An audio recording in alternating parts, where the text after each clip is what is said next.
Welcome to the Intuitive Therapist Podcast with Janis Cohen, therapist, clairvoyant, empath, and medium. Listen in as she takes a no-nonsense deep dive into real human struggles and how to resolve them. Janis will share channeled information from her spirit guide team, as well as the angels and archangels, to help you master your emotional, physical, financial, and spiritual destiny. And now, Janis R. Cohen. Hey y'all, this is Janis Cohen, the Intuitive Therapist here on the Intuitive Therapist Podcast. Welcome to another week. We are mid-December. Cannot believe it. And y'all, I never believed this when older people would tell me. I guess I'm an older person, but boy, does time fly when you get older. I think because we're so focused on doing and achieving that it's hard to kind of take hold of life. And we've all been in places in our lives where whether we've outgrown people and places, where we've chosen to let things go in our lives and people in our lives, or where the universe has said, oh, I'm going to put you out on your ass because you can't be in this relationship any longer. You can't stay in this job any longer. And you can't keep doing what you're doing any longer. So if you don't change it, I'm going to change it for you. And today I want to talk about the value of losing something in order to find yourself. I have a question. If I asked you to describe yourself, what fact would you begin with? Your personal qualities and characteristics, your type of work, your age, your gender, your sexual orientation, your financial status. If I asked you what you stand for, how would you answer? And don't give me the politically correct answer. I want to know what you really stand for. Love, kindness, equality, peace, independence, autonomy. If I were to ask you how you arrived at who you are and what you stand for, what story would you tell? Would it be slanted with negative experiences, or would you be able to point to positive experiences that also contributed to who you currently are? What makes you you? I would like to encourage you to take out your phone or whatever recording device you would like to use and quickly record the answers to the questions that I've just asked you, especially about how you've arrived at who you are and what you stand for. And I want you to imagine that you are being interviewed by someone else. Then I want you to listen to the narrative that you've recorded. Is it positive or negative? And if you heard your narrative, would you consider yourself blessed or cursed? So often we tell the story of ourselves so many times that we don't even realize the quality of the story that we tell and for what we are looking to get from others when we tell it. Everybody's life is riddled with ups and downs, y'all. I mean, no one has the exception of that. Even the most privileged of people have times in their lives where they feel as though tough times have been upon them. We all experience losses and gains. But what have we done with what we've lost and gained? Who have we become once something has been taken from us? And what losses do we need to experience to be able to recognize our worth? Many times in my life, I felt as if the rug was pulled out from under me and fast. And of course, when that happens, it always feels unexpected. It is a shock. And before I knew it, my ass hit the floor with such an impact that I wasn't sure if I could get up. And I could say that despite those times that I voluntarily let go of people and situations that I knew weren't good for me, in addition to all those times that the universe simply removed or yanked those people and things out of my life, in all honesty, I felt helpless, stunned, and at times downright devastated. I experienced grief so many times in my life. And of course, grief is along a spectrum. Some things were disappointing to very disappointing. Some things were excruciatingly, brutally painful, like the loss of my daddy. I truly felt that if grief was in a lineup, I could pick it out real easily. So here's the dealio with life. And when I share these things with you, I say them knowing that you already know this, and I really respect what you already know. But I'm going to say them anyway, because guess what? That's me. You'll always experience people and things that come and go. You know this. You know change is inevitable. Very few things will remain in your life in the way that they come in, simply because you're to use what you're given to grow and then move forward. We all evolve. The idea that we need to lose someone or something in order to gain something has existed from the beginning of time. It's how we humans do this thing called life. The majority of who and what we experience, ironically, is meant to be temporary. So what then can we really rely on? How do we trust anything? How can we live life relaxed instead of being in a state of fear of losing what we treasure most? When you're so afraid of losing someone or something, you know in your heart that you're holding on too tightly. Why do we hold on so tightly? My opinion is because we're afraid that if we lose that thing or that person, we won't be whole anymore. And we won't be okay. Somehow, we'll be truly broken. Look, the universe yanks things out of your life and people out of your life and throws you out on your ass because guess what? It's got to happen. Because you're to learn that you're going to be okay no matter what. That's not to say that there are horrible experiences that truly change the trajectory of your life. I think the worst thing that can happen to anyone is if you're a parent and you lose a child. The worst thing. It changes you. And you aren't the same person. And the truth is that when you lose something you love, someone you love, you aren't the same person anymore. And it hurts like hell when those losses happen. Hurts to our core. To have our lives turned upside down with a job loss where we are in financial or close to financial ruin and risk. Where a relationship breakup happens, whether it's unexpectedly, or a betrayal happens in a relationship, or a health scare. But that's just life, sweetie. And I don't mean to diminish the challenges that you're going through or that you've been through. I don't mean to do that at all. But you know as well as I, that is how life is. Things like that will always happen to cause us to take stock of our lives. That is why those things happen. I'm going to say it again. Losses always happen to cause us to take stock of our lives, to find ways to create and capture happiness and fulfillment. Life is not stagnant, and we are not meant to lead sedentary lives.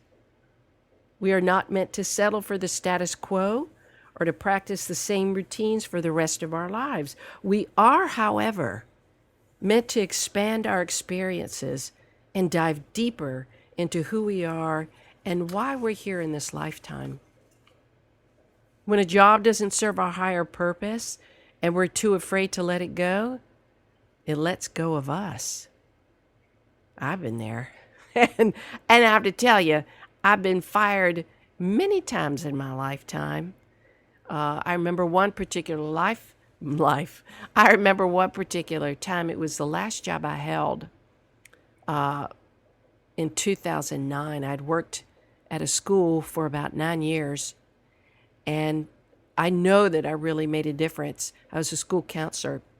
And I know I really made a difference in the lives of the kids, in the lives of the parents and families there, and even in the lives of the staff.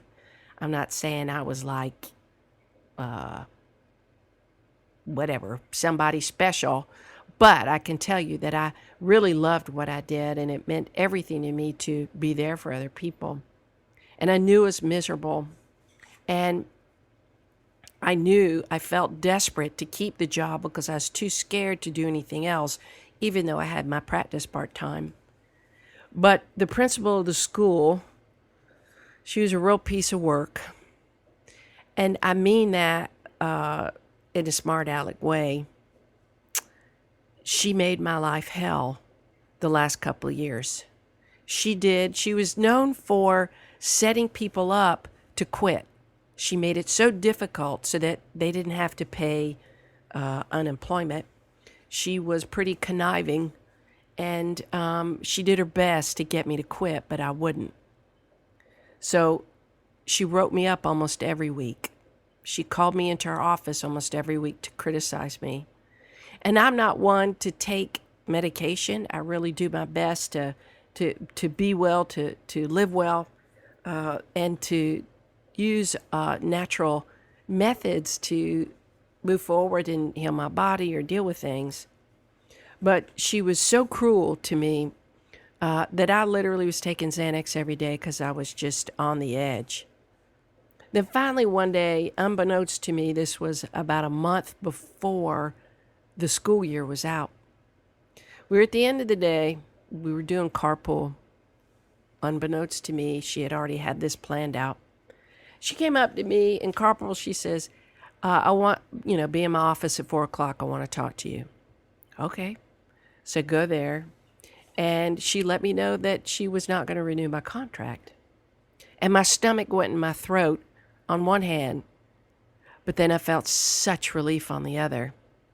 I was being let go from this kind of prison sentence that I kept myself in. And I'll tell you this, I did not know which end was up. I didn't know what I was going to do. I had a small private practice part-time that I was building. Didn't really have a plan, and I freaked out. But I'll tell you what, it was the best thing to ever happen to me. I vowed to myself that I would never work for anybody else again, ever.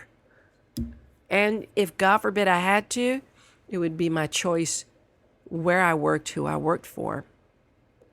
So I did my best to recover, and I was able, and still am, able to look at that woman and see the challenges she was going through just as a person, for her to be able to act that way towards me. And trust me, I was not the only one that believed those things and experienced those things about her. She set people up all the time so that they would be miserable enough to quit when she believed they were inadequate. So, and it's so funny. The only thing I can do is wish her well. And if I were to ever see her, I would actually thank her for being such a bitch to me. That's what I would say. And I would have no qualms about it. But it was really something. That's just one experience where my ass was kicked out, unbeknownst to me beforehand. So when you think about the things that don't serve your higher purpose, this job certainly didn't. I was miserable, and I knew I didn't want to stay there, but I was too scared to do something different. It let go of me. And it was, like I said, the best thing that could have happened. When you think about when a relationship is harmful, beneath you, when you're settling, when you're settling because you're not full of who you are. You're not complete on your own. You settle for the shit in relationships that in your heart, in your gut, in your mind, that aren't making you happy. Those relationships limit you. And those relationships really do need to end. But somehow we don't believe that we have the courage to end it. Guess what? The universe does something so startling to get your attention that it ends it for us either through a betrayal experience or through our own intuition shaking us to our core that we have no choice but to be divorced from it. The universe always has our back. When we find ourselves after a devastation, it's the most amazing and humbling thing. We become liberated somehow from the idea of who we should be, and we begin to settle into who we need to become. Not because it's a should, but because it's a must to grow in a new direction. Life is amazing that way. We get the chance to remake ourselves, to redefine who we are, to create new and exciting lives for ourselves. We always gain when we lose, sweetie. Even those amidst the loss, we can't really see the benefits sometimes.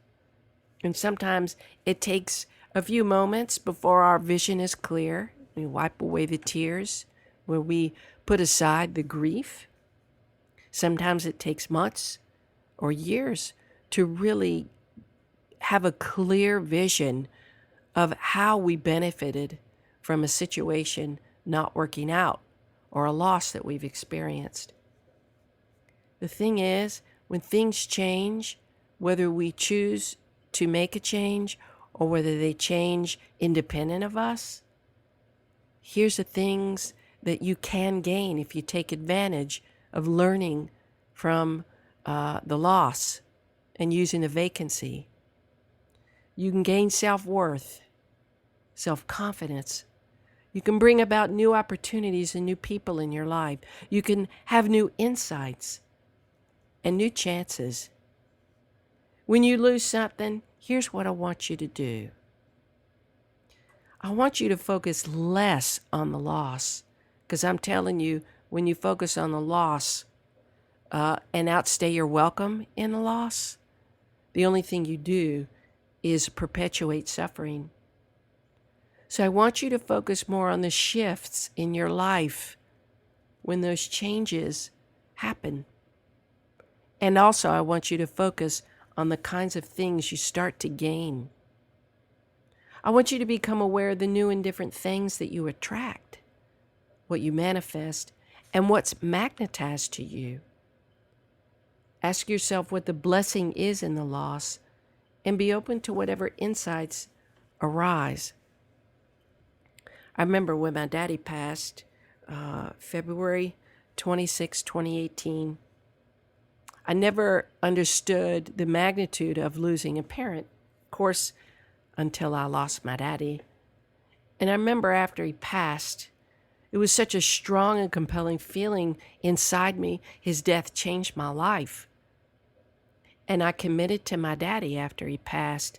I said, I will not settle for anything else in my life, and I will always make sure that I choose joy, period.